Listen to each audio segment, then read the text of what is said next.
जाजपुर में नाबालिका क्रीड़ा छात्री को गण दुष्कर्म अभियोग घटना पीड़िता परिवार को भेटिले जाजपुर बीजेडी महिला प्रतिनिधि दल पीड़िता मां सहित घटना संपर्क में आलोचना कले दलीय कर्मकर्ता एभली घटना को तीव्र निंदा करिछि बीजेडी। जाजपुर समेत राज्य में आईन श्रृंखला विपर्यस्त हो पड़ी एथिलागी सीधासलख सरकार को दायी करिछि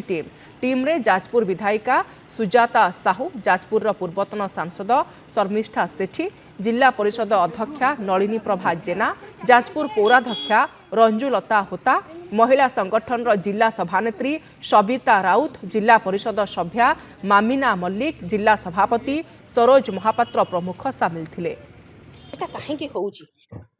एमिति कौन एमिति हेइछि जे एपरि घटना घटुची गोटे झियो न्याय पाई निज देहरे निया लगौची कोठी गोटे आउ गोटे झियो ताकू जली दि जाउची कोठी शिक्षक एवं अध्यापक छात्री को दुष्कर्म करूचंती कोठी गोटे कोच खेलाड़ी पिला खेलाड़ी स्टूडेंट प्रति दुष्कर्म करूची ए सब होउची काहेकि ता प्रमाण करूची सरकार एवं प्रशासनर निष्क्रियता एवं विफलता। तांको माँ कहवा कथा मते ग्रुप रु आगे मो जो झियो खेलुथला से ग्रुप रु काटी देले आउ नॉट अलाउ बोली कि मते मेसेज कले जड़े जदि ता हक मागिया को जीव न्याय पाइबा को जीव जड़े भौणी टे खेलिबा को जीव से स्वप्न से देखिची ता स्वप्न को चापी दबा पई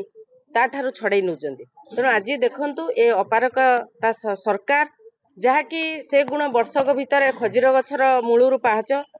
तांको कथा कहले सरीबनी काहेकि ना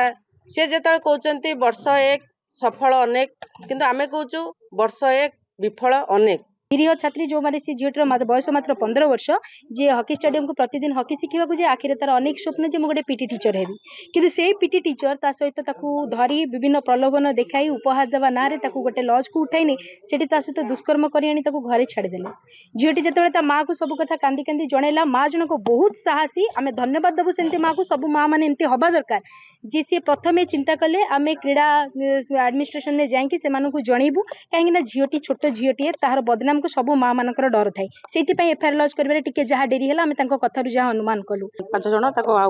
इंडोर स्टेडियम को लेके जेबा पई कहि कि ताको एमती गण दुष्कर्म करिसेंती जोटा गति निंदनीय कथा दुखर कथा एवं जाजपुर पई सबुठारु दुखदायक घटना एटा। तेणु आर न्याय आमे मागुचो ए सरकार आको न्याय दियंतु नहले आमे जाजपुर रो महिला माने जो माने अछु आमे समस्ते माँ माने अछंती किबा जाजपुरवासी आज निश्चित भाव रे आको स्वर उत्तोलन करिवे एवं आगामी दिन रे दोषी को कठोर रु कठोर दंड देवा दरकार एवं दरकार पड़े मृत्युदंड दिया जाऊ।